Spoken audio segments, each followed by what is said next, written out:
안녕하십니까. 맥체인 성경 읽기 열왕기하 2장, 데살로니가 후서 2장, 다니엘서 6장, 시편 112편, 113편, 첫 번째 열왕기하 2장, 엘리야의 승천과 엘리사의 계승. 본문에 도움이 되는 배경과 맥락을 소개합니다. 열왕기하 2장은 구약의 위대한 선지자 엘리야가 하늘로 들려 올라가고 그 영적 사역을 엘리사가 이어받는 장면을 기록합니다. 엘리야와 엘리사는 길갈에서 시작하여 베델, 여리고, 요단을 거쳐 요단강을 가르고 건넙니다. 이는 상징적으로 새로운 시대의 시작을 예표합니다. 엘리사는 스승의 떠남을 알고 끝까지 따르며 당신의 성령이 하시는 역사가 갑절이나 내게 있게 하소서 하는지라 라고 간구합니다. 결국 엘리야는 회리바람을 타고 불수레에 실려 하늘로 올라가고 엘리사는 엘리야의 겉옷을 잡아 요단을 다시 가르며 그 사역을 이어갑니다. 이 사건은 하나님의 구속사역이 사람의 죽음으로 끝나지 않고 하나님의 능력으로 다음 세대에 이어짐을 보여줍니다.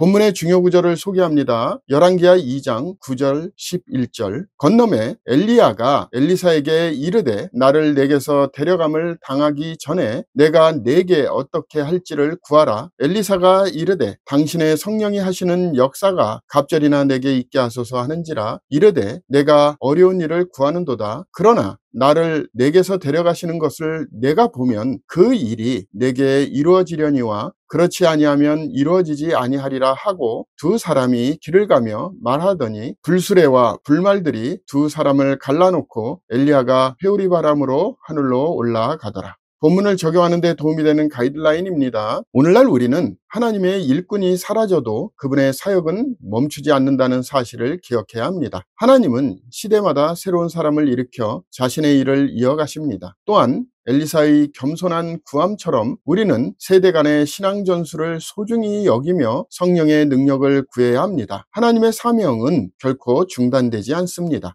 두 번째, 데살로니가 후서 2장, 불법의 사람과 주의 재림. 본문 이해에 도움이 되는 배경과 맥락을 소개합니다. 데살로니가 후서 2장은 종말에 일어날 불법의 사람, 적그리스도의 출현과 주님의 재림을 중심으로 전개됩니다. 당시 데살로니가 교회에는 주의 날이 이르렀다는 잘못된 가르침이 퍼져 있었습니다. 바울은 그리스도의 재림 전에 먼저 배교가 일어나고 불법의 사람이 나타나 자신을 하나님이라 높이며 성전에 앉아 예배 받으려 할 것이라고 경고합니다. 그러나 그를 막는 자가 제거될 때까지는 그가 완전히 드러나지 못하며 결국 주 예수께서 강림하실 때 그 입의 기운으로 그를 죽이시고 강림하여 나타나심으로 패하시리라 라고 선언합니다. 이 장은 악의 세력이 일시적으로 활개칠지라도 하나님의 주권적 통치가 최종적으로 승리함을 보여줍니다. 본문의 중요 구절을 소개합니다. 데살로니가 후서 2장 7절 8절. 불법의 비밀이 이미 활동하였으나 지금은 그것을 막는 자가 있어 그 중에서 옮겨질 때까지 하리라. 그때 불법한 자가 나타나리니 주 예수께서 그 입의 기운으로 그를 죽이시고 강림하여 나타나심으로 패하시리라.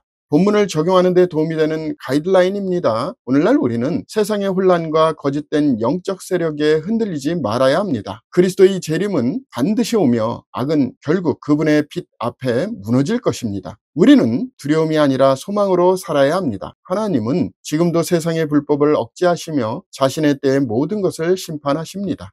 세 번째, 다니엘서 6장, 사자굴 속의 믿음과 하나님의 구원. 본문 이에 도움이 되는 배경과 맥락을 소개합니다. 다니엘서 6장은 바벨론의 다리오 왕 시대에 다니엘이 사자굴에 던져지는 사건을 기록합니다. 다리오는 다니엘을 총리로 세우려 했지만 다른 관리들이 시기하여 그를 제거할 음모를 꾸밉니다. 그들은 이제부터 30일 동안 누구든지 왕 외의 어떤 신에게나 사람에게 무엇을 구하면 사자굴에 던져 넣기로 한 것이니 라는 법령을 세웁니다. 다니엘은 이 법을 알고도 하루 3번 예루살렘을 향해 기도를 멈추지 않습니다. 결국 그는 사자굴에 던져지지만 하나님이 천사를 보내어 사자들의 입을 막으십니다. 아침에 다리오가 그를 보며 그는 살아계시는 하나님이시오 영원히 변하지 않으실 이시며 그의 나라는 멸망하지 아니할 것이오 라고 선포합니다. 이 사건은 믿음의 순종이 세상의 권세를 넘어서는 하나님의 능력을 드러냅니다.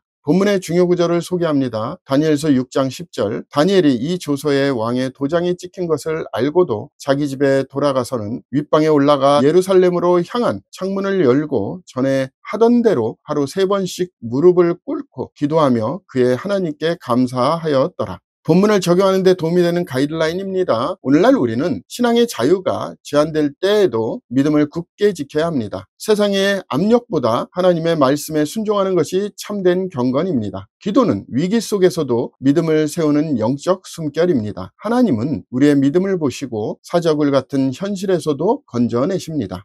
오늘의 마지막 본문 시편 112편 113편 의인의 복과 높으신 하나님 찬양. 본문 이해에 도움이 되는 배경과 맥락을 소개합니다. 시편 112편은 하나님을 경외해야 하는 자에게 임하는 복을 노래합니다. 의인은 여호와의 말씀을 즐거워하고 그의 후손이 땅에서 복을 받으며 어려움 중에도 흔들리지 않습니다. 그는 인자와 공의를 행하며 세상 사람들에게 빛과 은혜의 본이 됩니다. 시편 113편은 할렐루야 시편으로 하나님의 높으심과 자비하심을 찬양합니다. 여호와는 모든 나라보다 높으시며 그의 영광은 하늘보다 높으시도다. 낮은 자를 일으키시며 빈궁한 자를 들어 귀족들과 함께 앉히십니다. 이 두 시편은 경애와 찬양이 결코 분리되지 않으며 하나님의 영광은 겸손과 은혜 속에서 드러난다는 사실을 보여줍니다. 본문의 중요 구절을 소개합니다. 시편 112편 1절 2절. 할렐루야 여호와를 경외하며 그의 계명을 크게 즐거워하는 자는 복이 있도다. 그의 후손이 땅에서 강성함이여 정직한 자들의 후손에게 복이 있으리로다. 본문을 적용하는 데 도움이 되는 가이드라인입니다. 오늘날 우리는 하나님을 경외하는 삶이 진정한 복의 근원임을 기억해야 합니다. 세상적 성공보다 하나님의 말씀을 즐거워하는 마음이 더 값집니다.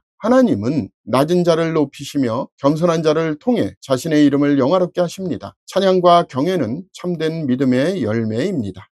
감사합니다.